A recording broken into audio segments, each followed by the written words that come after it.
Lakers no less. And the Mavs had a video tribute that had Luka and all of us in tears.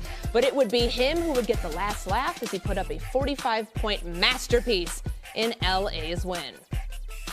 So those 45 points from Luka, third most in a player's first road game against his former team in NBA history. He becomes the second player in NBA history to have a 45-point game for and against the same team, joining Wilt Chamberlain for and against the 76ers. Not bad company to be a part of, and not bad company for us to be a part of right here on First Take. The NBA crew back with us. Monica, starting with you here, let's talk about the Lakers and the implications of what last night means, because that secured their spot in the postseason. What is your confidence level in LA going into the playoffs? Well, I believe coming into today, you guys, they're like a 96% chance to actually lock up that third seed, which to me is a game changer. You accomplish a couple of things by holding on to that seed. Home court, obviously, you avoid Oklahoma City Thunder until potentially the conference finals if you can get there. And so I think when you look at the matchups, this year's matchups and seedings matter, I don't know, as much as they ever have. And so I think the Lakers are exactly where they would want to be as this thing is coming down the stretch. Now, I think for me, the concern that I have is obviously it's going to be a lot on LeBron James, but he continues to defy time. They still, to me, have a little bit of a size thing that you're concerned about, and I just wonder about the nature of the series, of a series in terms of the style that they're going to have to play. But as far as handling their business to lock up the best position seeding-wise, they've done that. And so do I think that LeBron James has enough in the tank to carry this team to a championship run? I still think Oklahoma City is legitimately the best team in the Western Conference, and I don't think anything about their regular season is limited to the regular season. But if you told me that a LeBron James-led team with Luka Dončić upset them in the conference finals, would I be shocked? No. Yeah, I'm with Monica here on the fact that this is about matchups and volatility in the West. This thing right now, the way the standings are breaking right for the Lakers and the way these matchups look like. If I'm the Lakers and I'm picking two teams I want to play in the first round, I would say first I would want to play Memphis, who's already right there in the sixth. Then I would probably want to play the Rockets, who are lacking experience, who are lacking people who can close that game. That's your first two rounds right now. Then OKC, anything is possible when you have Luka. We just saw them blow them out, and then they were up and tied with that team pretty much till Luka got ejected. So that is where this thing breaks right.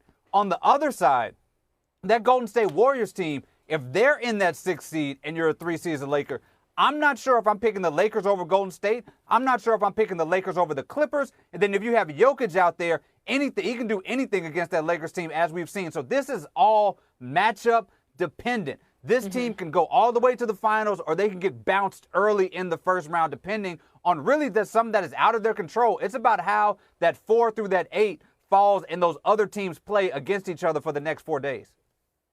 Courtney, I'll bet if you were in the Laker locker room last night and not with a microphone, and you were asking them their confidence after they saw how last night went, their confidence would be pretty high, because they can see the standings just like David was talking about. And you know they don't fear the Thunder or the Rockets because they're young teams who haven't done it. Like, that's not really an insult. I'm just telling you probably how they feel. Although, I have been extremely impressed with the Rockets since the All-Star break. And I would, I do not want anybody to dismiss them. I am actually very interested to see how tomorrow night goes, because the Rockets are here in L.A. They sort of punted on last night's game against the Clippers, which the Clippers were very appreciative of. Thank you very much. I would suspect that they're going to play their full team tomorrow. Ime Udoka does not mess around, and see how they play against the Lakers. The Lakers need the win to secure that 3 seed. You're right, they're in good shape for it, but they could secure the 3 seed. They were just here in LA like 10 days ago, and the Lakers beat them. And they used a game plan that really attacked Alper and Şengün. So I think tomorrow is a sort of a low-key, very interesting game, assuming the Rockets are going to play everybody. Now, when you look at the Lakers' chances, when I talk to scouts, here's what they say about the Lakers. There's 2 things that they say about them that I think are most relevant. Number one, J.J. Redick has used playoff game plans down the stretch of the season to get things done defensively. And what I mean by that is, like last night, for example, they had a problem last night. The Mavericks are huge, and Anthony Davis is in the center. And how are they going to guard Anthony Davis when they're really only playing Jackson Hayes as a part-time center, and then you're playing like Luka Dončić and LeBron and Dorian Finney-Smith and Rui Hachimura at center. So what they did last night was they double-teamed the heck out of Anthony Davis, and they ignored other people on the court.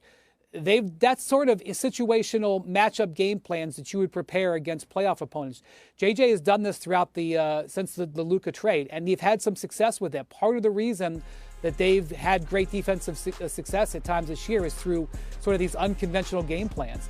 And so the scouts are saying, we've kind of seen how JJ's amount. Now, maybe JJ's got some secret stuff up his sleeve, but you know, the teams are going to be a little bit more prepared to see how the Lakers are going to play defensively. The second thing is, when I talk to scouts, they talk about how they think Luka and LeBron are vulnerable defensively in individual matchups. And they think that they will attack them more than they have in the regular season. Sure. So while I look at the Lakers, and I agree, I think their pathway is shaping up, and I look at Luka and LeBron, I think that the Lakers really are going to face a bit more of a challenge situationally than maybe they've seen so far. Okay, let's get back to last night's game, because I know that we've all covered returns when one player goes from one place. Maybe it's where he or she began their career and then they go somewhere else. Doncic's return to Dallas was really emotional. On a huge night for him, 45 points on 28 shots, and the Lakers win, so that it secures them their spot in the playoffs. It made us think, like, his teammate, LeBron James, went through this in 2010. Wendy, I know you were there when he went back to Cleveland for the first time after taking his talents to the Heat. LeBron's return to Cleveland also came with a big performance, like Luka. James had 38 points to beat the Cavaliers by 28 when he was with the Heat. Luka, 7 of 10 from the three-point line in his first game in Dallas since being traded. A lot of his damage he did in the first half. So, Wendy, starting with you, which was the more memorable return, Luka in Dallas or LeBron in Cleveland? It's tough to ask me that because it was one of the most memorable nights of my NBA career. Not that I played in the NBA, covering the NBA career. What defined that night to me, by the way, LeBron scored those 38 points in 3 quarters. He sat the fourth. In this scoring economy, you know, that's like 38 in 2010 is like 48 today, especially in 3 quarters. In the third quarter of this game, by the way, he went 10 of 12 and scored 24 points in absolutely breaking. That's what he was doing. That was definitely from the third quarter because he was breaking the hearts of the Cavs in that night. What defined that was what happened afterwards, because what happened there was the Heat ended up winning 21 of 22 games. They were just 11-8 at that moment, and that solidified them as a team. That was, I said, that was the night LeBron became a Heat. They went 22-1 after that. The Cavs went on like a 25, 26 game losing streak. It was like game 2 or 3 of that. The Cavs were totally broken as an organization. The Heat were totally uplifted as an organization. So it was one of the more defining regular season games that I've seen in my career. So when I look at how this will be remembered, like obviously the Luka lip quivering is going to be an iconic moment. We're going to remember that for years. Like the memory of last night will probably, the visual memory, you probably don't even remember any visual moments from that LeBron game other than like him hitting mid-range jumpers. You'll remember that forever.